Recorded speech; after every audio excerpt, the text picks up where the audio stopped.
அதே மாதிரி சகோதரி கனிமொழிக்கு நான் எனது கண்டனத்தை தெரிவிக்கிறேன். சகோதரி மரியாதைக்குரிய நிர்மலா சீதாராமன் அவர்கள் தமிழகத்தை தொடர்ந்து ஏளனம் செய்து கொண்டே இருக்கிறீங்க. நாங்கள் என்ன செய்வோம்? எங்கள் தமிழகம் உங்கள் தமிழகம் இல்லை, எங்களுக்கும் தமிழகம் தான், நாங்களும் தமிழர்கள் தான், தமிழுக்காக நாங்களும் தான் போராடுவோம். உங்களை மாதிரி ஒரு குடும்பத்தை வைத்துக்கொண்டு போராடவில்லை, மக்களுக்காக போராடுவோம். அதனால இன்னைக்கு மரியாதைக்குரிய நிர்மலா சீதாராமன் அவர்கள் இன்னைக்கு நிதியமைச்சராக இருப்பதற்கு தமிழர்கள் எல்லாம் பெருமைப்படணும். எல்லாருக்குமே தெரியும், உங்களோட பொதுக்கூட்டம் நடைபெறுகிறது. மரியாதைக்குரிய எங்களது மாநில தலைவர் தம்பி அண்ணாமலை தலைமையில் ஏறக்குறைய எல்லா தலைவர்களும் இந்த கூட்டத்தில் கலந்து கொள்கிறோம். தொடர்ந்து இதை போல கூட்டங்கள் நடைபெறும். ஏன்னா இன்றைக்கி சூழ்நிலையில் பாரதிய ஜனதா கட்சி தான் மக்களுக்கான நல்ல கல்வி திட்டத்தை சரியாக மக்களிடம் எடுத்து செல்ல வேண்டிய சூழ்நிலையில் இருந்து கொண்டிருக்கிறோம். ஆளும் திராவிட முன்னேற்ற கழகத்தினால் மக்கள் ஏமாற்றப்பட்டு கொண்டிருக்கிறார்கள்.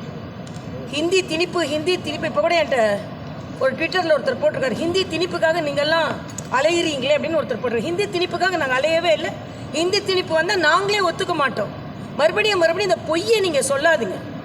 நாங்கள் தமிழுக்காக போராடுகிறோம். 5வது வரைக்கும் ஆரம்ப கல்வி தமிழில் வருகின்ற புதிய கல்விக் கொள்கைக்காக போராடுகிறோம். மறுபடியும் சொல்கிறேன், ஆரம்ப கல்வி முழுவதுமே தமிழில் நடைபெற இருக்கின்ற புதிய கல்விக் கொள்கைக்காக போராடுகிறோம். இன்றைக்கி தமிழ்நாட்டில் ஆரம்ப கல்வி தமிழில் இல்லாத இடங்கள் தான் அதிகமாக இருக்குது. தமிழ் மீடியமே குறைவாக இருக்குது. அதனால் நாங்கள் இன்றைக்கி உண்மையை உறக்கச் சொல்வதற்காக இப்படி கூட்டங்கள் போட்டு கொண்டு இருக்கிறோம்.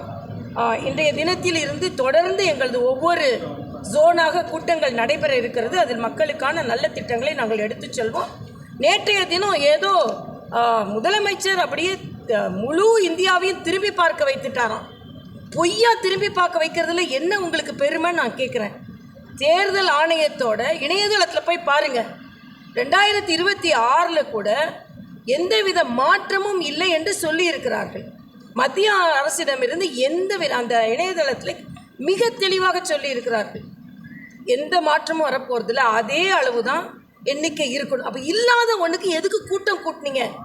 எப்போ மக்களை ஏமாற்றுவதற்காகவா? இதில் வேற சிவகுமார் என்ன சொல்கிறாரு, அங்கே உள்ள துணை முதலமைச்சர் சிவகுமார் நம்ம மாநில தலைவரை பார்த்து, நீங்கள் அங்கே வேலை செஞ்சவங்க தானே, உங்களுக்கு உங்கள் மாநிலத்தின் மேலெல்லாம் அக்கறை இல்லைன்னு. எங்கள் மாநிலத்தில் மேலே அக்கறை இருக்கிறதுனால தான் உங்களுக்கு நாங்கள் கருப்பு கொடி காமிச்சோம். இந்த மாநிலத்தின் மீது அக்கறை இல்லாதனால தான் ஸ்டாலின் குடும்பம் உங்களுக்கு அப்படியே சிகப்பு கம்பளம் விரித்து வரவேற்று கொண்டு இருந்தாங்க. நாங்கள் எதற்கு நேற்று கருப்பு கொடி காண்பித்தோம்? காவிரியில் உரிமையை மீட்டு தராத சிவகுமார் அவர்களும் மற்றும் என்ன மேகதாதுவை கட்டியே தீருவேன்னு சொல்கிற டி சிவகுமார் அவர்களுக்கும் நாங்கள் எதிர்ப்பு தெரிவிக்கிறோம். அப்போ நாங்கள் எப்படி மாநில அக்கறைக்கு எதிரானவர்களாக இருப்போம்? நாங்கள் தான் மாநில அக்கறைக்கு ஆதரவானவர்கள். காவிரியை நம்மை ஏமாற்றி கொண்டிருக்கோம். இந்த தஞ்சை மண்ணுக்கு பக்கத்தில் இருக்கின்ற காவிரி மண்ணில் நான் சொல்கிறேன், காவிரி விவசாயிகளை ஏமாற்றி கொண்டிருக்கோம். ஒரு துணை முதலமைச்சரை கர்நாடகா வந்து கூட்டிட்டு வந்துட்டு ஆராதிக்கிறார்கள். அப்போ யார் தப்பு பண்ணுறா? ஸ்டாலினிடம் விவசாயிகள் முதலில் கேட்க வேண்டும். அதில் மாநில தலைவர் தம்பி அண்ணாமலையை பற்றி சொல்கிறார். நாங்கள் கேட்குறோம், அவரால் உழைச்சி வந்து இன்றைக்கி மாநில தலைவராக இருக்கிறாரு. இவர் தயாநிதி உதயநிதியை சொல்லும்போது உதயநிதி மாறன்னு சொல்கிறாரு. இப்போ யார் நம்மளோட துணை முதலமைச்சராக இருக்கிறாருன்னு கூட அவருக்கு தெரியல. ஆக ஒரே ஒரு குடும்ப விழாவுக்கு 3 பேர் குடும்பத்தை சார்ந்தவர்கள் தான் எல்லாரும் வந்தாங்க. அவங்க கூப்பிட்டாங்க.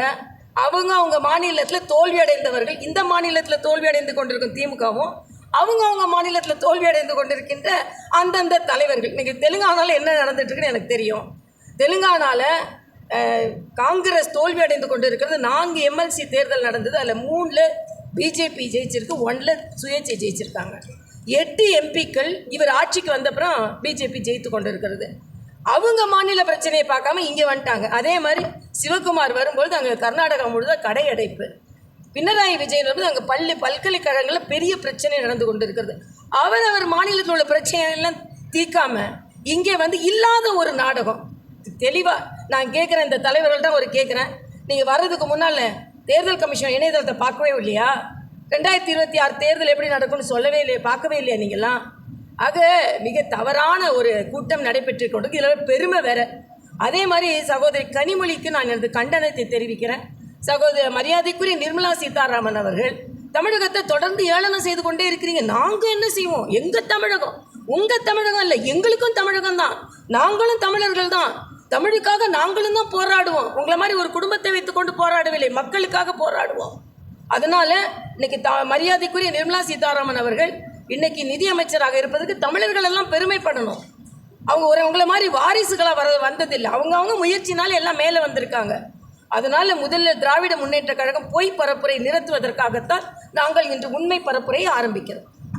தமிழ்நாட்டை தொடர்ந்து கொலை புலிப்படத்தை அதிகமாக இருக்குது, தமிழ்நாடு மக்கள் ரொம்ப அச்சத்தில் இருக்காங்கன்னு கார்த்திக் சிதம்பரம் எம்பி சொல்லியிருக்காரு. அதான் அவங்க கூட்டணி கட்சியே அவங்களோட அப்படியே புகழ் பறந்து போகுது.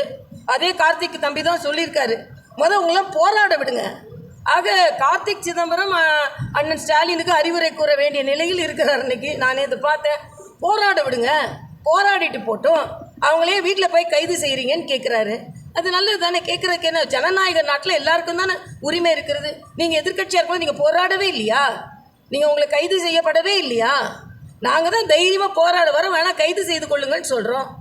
அதனால் இன்னைக்கு ஜனநாயகம் படுகொலை செய்யப்பட்டு கொண்டு இருக்கிறது. எதிர்கட்சிகளுக்கு போராடுவதற்கு கூட உரிமை இல்லாத ஒரு சூழ்நிலை தமிழகத்தில் நிலவி கொண்டிருக்கிறது. பாஜக நடத்துகிற பொதுக்கூட்டங்களுக்கெல்லாம் உரிய அனுமதி கொடுக்குறாங்களா? தொடர்ந்து நடத்திட்டு வரீங்க பொதுக்கூட்டம் அனுமதியோடு தான் நடத்தியிருப்பாங்க. எங்கள் ஆர்ப்பாட்டம் எதற்கும் கோர்ட்டில் தான் வாங்கியிருக்காங்க, கோர்ட்டில் தான் வாங்கியிருக்காங்க.